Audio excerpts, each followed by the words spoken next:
The Healthcare Labyrinth Podcast is back for another episode. Join Marc S. Ryan, a veteran health plan and health technology executive, as he explores the world of healthcare. Welcome, everyone, to this edition of the Healthcare Labyrinth Podcast, where we navigate the maze of healthcare policy and economics each week.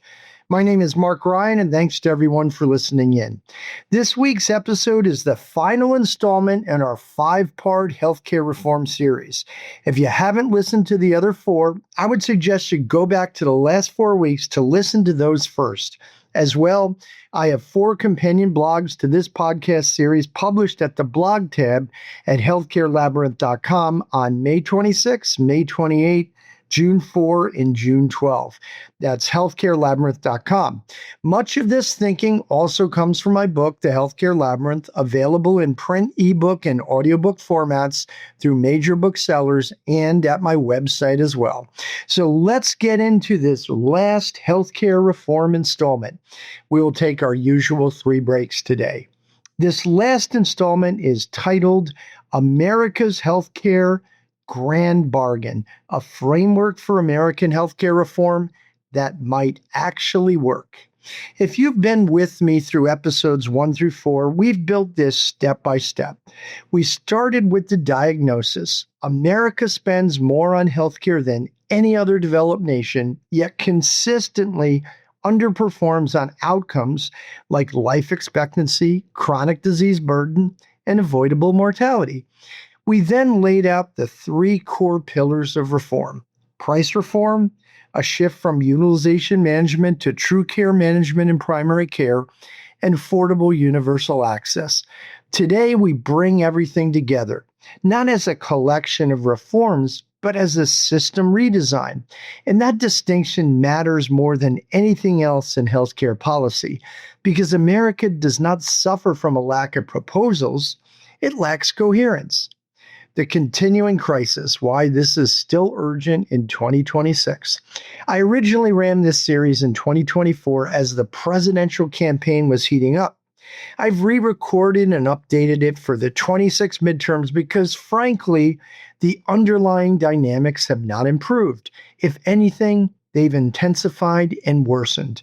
We continue to see employer premiums rising faster than wages, exchange volatility as subsidies shift and expire, Medicaid enrollment churn driven by eligibility redeterminations, huge increases in Medicare costs, premiums, and cost sharing, and growing dissatisfaction with out-of-pocket exposure even among the insured and the employer world. Millions of Americans are technically covered, but fewer are truly protected, and fewer still feel secure in their access to care. That disconnect between coverage and real affordability is the central failure of the system. Part 1, the real problem: fragmentation, not policy shortages. The American healthcare debate is often framed as a series of discrete problems: prescription drug prices, hospital consolidation, insurance coverage gaps, prior authorization, Medicaid expansion, Medicare solvency. But none of these exist independently. They are all outputs of one underlying condition: a fragmented system with no unified architecture. We built the system incrementally over decades. Employer coverage layered on top of public programs. Medicare and Medicaid added in the 1960s. The ACA added structure that did not unify the system. And the result is a hybrid system that is powerful, but structurally inconsistent. It's not purely public, it's not purely private, and it is not fully coordinated. That is the root issue. With that, we will take our first break, and when we come back, we will tell you more about what is failing in healthcare and what we need to do about it. Be right back. Health plans and insurance are confusing. Our healthcare system is in dire need of reform. Health policy expert Marc Ryan tackles both issues in his book, The Healthcare Labyrinth. It is both a guide to navigating health plans and fixing American health insurance. Marc dives deep into how health plans and the American health insurance system operate. He then outlines a comprehensive reform agenda for the system as a whole, including pricing, emphasizing health and care management, and ensuring affordable access to health coverage in a private delivery model. Marc is a bit of an unconventional Republican in that he believes affordable access is the morally right thing to do, and that it is also fiscally prudent for our nation. Learn more about Marc's book, The Healthcare Labyrinth, at healthcarelabyrinth.com or search at leading bookseller websites. Available in print, ebook, and audiobook forms. Welcome back to this edition of the Healthcare Labyrinth Podcast. My name is Marc Ryan, and we hope you're enjoying this episode. We are closing out our 5-part series on healthcare reform this week. We are quickly discussing what is wrong with healthcare today. So part 2, why incremental fixes keep failing. One of the most important lessons from the last 20 years of reform effort is this: incremental fixes do not solve structural problems. We have tried expanding coverage through the ACA, adjusting subsidies, experimenting with value-based care models, implementing drug price negotiation through the IRA, and layering on prior authorization reforms and transparency rules.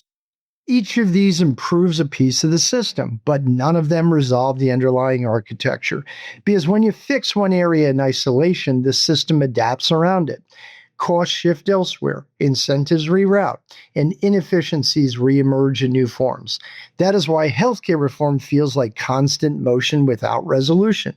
Part 3, the system feedback loop problem. To understand why costs continue to rise despite repeated reforms, you have to understand the feedback loop built into the system. It works a little like this. Higher provider prices lead to higher insurance premiums, deductibles, and cost sharing. This leads to delayed or foregone care, which leads to worse disease progression. And that leads to higher acuity patients and on to higher system costs, and ultimately to pressure to increase prices again. At the same time, weak primary care leads to fragmented care management, which leads to more unmanaged chronic disease, and that will mean more acute episodes and more hospital utilization, and then more spending, and again, more premium pressure. And layered on top of all of it, utilization management will likely want to expand, and that will mean more administrative burden for providers, and that will lead to provider friction, and patient access delays will occur, and costs are pushed into higher acuity settings. So we end up with a paradox. We are simultaneously trying to control costs at the back end of the system while underinvesting in the front end where costs are actually created. That is the structural failure we have. Part 4, a simple real-world example. Consider a typical middle-income American family. 2 working adults, employer coverage, 2 children. On paper, they are well insured. Then something changes. A job shift leads to a new employer plan with a higher deductible. Premium contributions increase as well. Specialist visits now require higher coinsurance. One child develops a chronic condition requiring ongoing management. The family delays follow-up care due to cost exposure. The condition worsens. Eventually, the child ends up in the emergency room. The ER visit is covered, but at a much higher total system cost than early outpatient management would have been. And that family is looking at huge costs the way the plan is structured with upfront deductibles and major cost sharing. The family now faces both medical debt risk and ongoing care complexity. Nothing about this scenario is unusual. It is structurally normal in the current system. It plays out every day for millions of Americans. And that is the problem. With that, we will take our second break. And when we come back, we will summarize my healthcare reform and discuss why it could become a grand bargain. Be right back. Lilac Software is proud to work with the Healthcare Labyrinth website to educate people on the healthcare system. At Lilac, we believe transparency is so important in healthcare. The healthcare system is opaque, and Lilac is trying to bring clarity to data and unleash the best member care, reduce costs, and improve outcomes. Our cloud-native payer platform revolutionizes data insights and analytics. Plans have all the data they need, but in silos locked away in point solutions. At Lilac, we solve the data fragmentation problem and help plans turn complex data into actionable insights, leading to greater operating leverage, tight cost controls, and healthier members. Health plans can improve STAR scores, reduce medical expense, drive revenue, and more. Quite simply, with Lilac, you can drive better business and health outcomes. Learn more at lilacsoftware.com. Welcome back to this edition of the Healthcare Labyrinth Podcast. My name is Marc Ryan, and we hope you are enjoying this episode.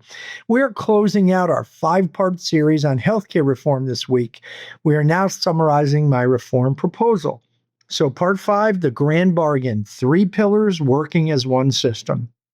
The solution is not another layer of reform.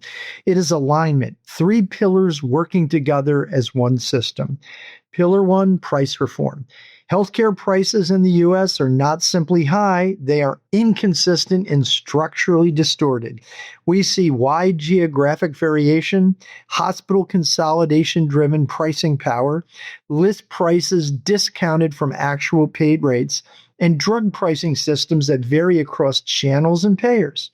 A reform system would move toward more standardized fee structures regionally and nationally where appropriate. Site-neutral payments, meaningful transparency tied to usable data, PBM and drug pricing reform, and reduced variability across markets. The goal is removing irrational price dispersion that drives unnecessary cost inflation across the system. Pillar 2, care transformation. Today's system is overly reliant on utilization management, prior authorization, coverage gating, retrospective review, and administrative utilization controls. These tools are necessary, but they have become the organizing principle of managed care. That is the problem.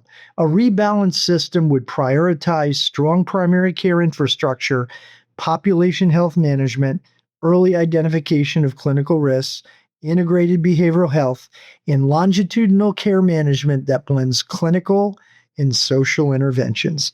The objective is not to deny care, it is to prevent avoidable escalation of disease in the first place, because that is where both suffering and cost originate. Pillar 3, affordable universal access. The third pillar is the foundation that holds everything together. Affordable universal access means no structural gaps in coverage, real financial protection at the point of care, and continuity across life transitions. This does not require single payer. It does not eliminate employer coverage. And it does not require government-run delivery systems. It requires coherence across existing systems. In my proposal, private delivery would remain with employer coverage at the center. Medicare could remain as the senior backbone, but others who fall through the cracks would be in one single safety net insurance program, either federal or state-run. Subsidies would ensure true affordable access. Part 6, how the pillars reinforce each other. This is where the system becomes coherent. If you followed closely, you will have learned that the 3 pillars reinforce each other. Affordable universal access, price reform, and the primary care pivot all work together to lower costs, make affordable universal access real, and free up dollars to invest in primary care, which in turn should lower price and improve outcomes. Together, fewer people delay care, chronic disease is better managed, acute episodes decline, and system cost growth becomes more predictable. Individually, each pillar is incomplete. Together, they create structural balance. Part 7, what this is not. This is not Medicare for all. This is not socialized medicine. This is not even a full private takeover of healthcare. It is not about choosing between public and private systems. It is about defining how they interact. Private delivery remains central. Public policy provides structure and guardrails. Markets operate within defined boundaries that prevent structural failure. Part 8, why this matters now. Healthcare is not just a policy issue, it is an economic competitiveness one too. Employer-sponsored healthcare is a major cost burden on U.S. businesses. Households are increasingly exposed to financial volatility from medical costs, and federal spending pressures continue to grow as populations age. Without structural reform, we do not get gradual stabilization. We get continued drift toward higher cost, higher complexity, and lower perceived access. With that, we will take our last break, and when we come back, we will give you some final thoughts. Be right back. The Healthcare Labyrinth is no ordinary website. It features news and commentary from one of the nation's leading healthcare policy and technology experts. Marc Ryan combs the internet for the latest healthcare news and publishes a news feed each weekday with summations and Marc's insights. Twice a week, Marc publishes a blog to go deep into a current issue. And of course, Marc hosts a podcast each week to delve even further. All of this is available at healthcarelabyrinth.com. Visit each day for the latest happenings in healthcare. As well, learn more about Marc's book, The Healthcare Labyrinth, at the website. That's healthcarelabyrinth.com, your go-to source for healthcare news. Welcome back to this edition of the Healthcare Labyrinth Podcast. My name is Marc Ryan, and we hope you're enjoying this episode. We are closing out our 5-part series on healthcare reform this week. So part 9, final thoughts.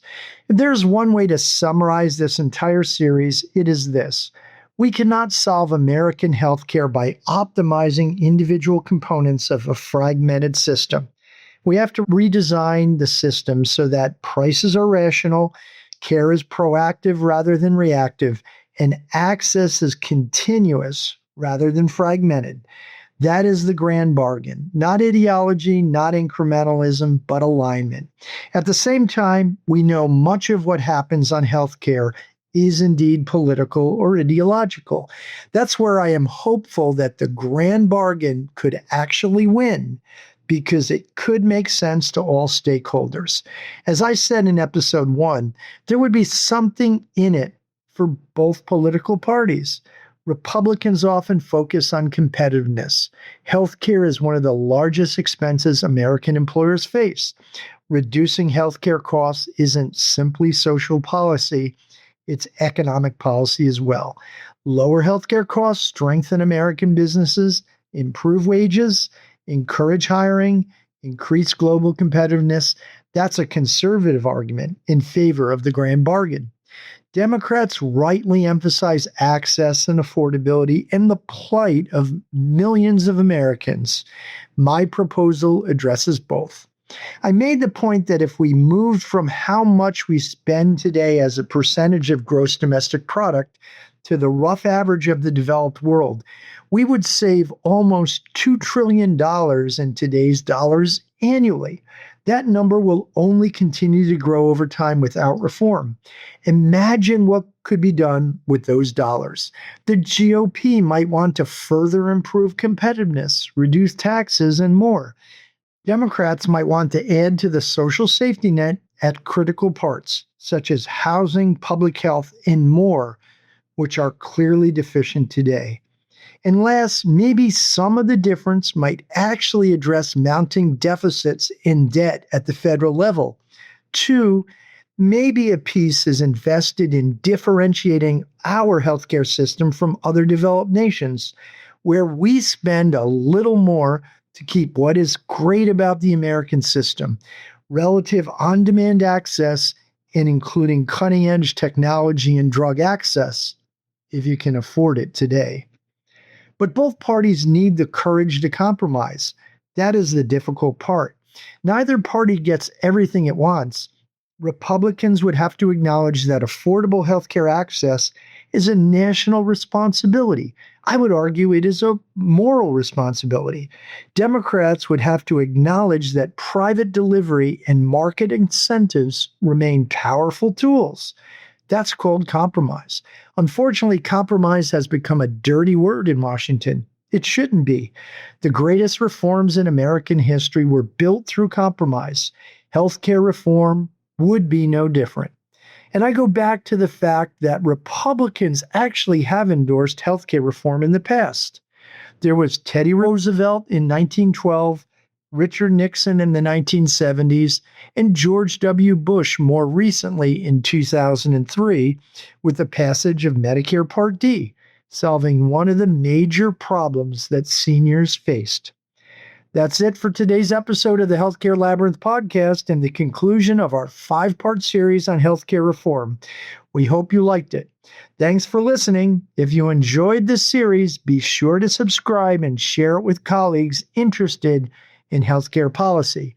You can find the companion essays on the Healthcare Labyrinth blog tab, published May 26th, May 28th, June 4, and June 12th. And if you want to go deeper, my book, The Healthcare Labyrinth, is available in print, ebook, and audiobook form through major booksellers and at healthcarelabyrinth.com. Until next time, stay curious, stay skeptical, and keep navigating the healthcare labyrinth with me. We will find our way out together. Again, I am Marc Ryan. This is the Healthcare Labyrinth Podcast. See you next week. Take care. Thanks for joining Marc and the Healthcare Labyrinth Podcast. Go to healthcarelabyrinth.com each day for the latest healthcare news. See you next week on the next Healthcare Labyrinth Podcast.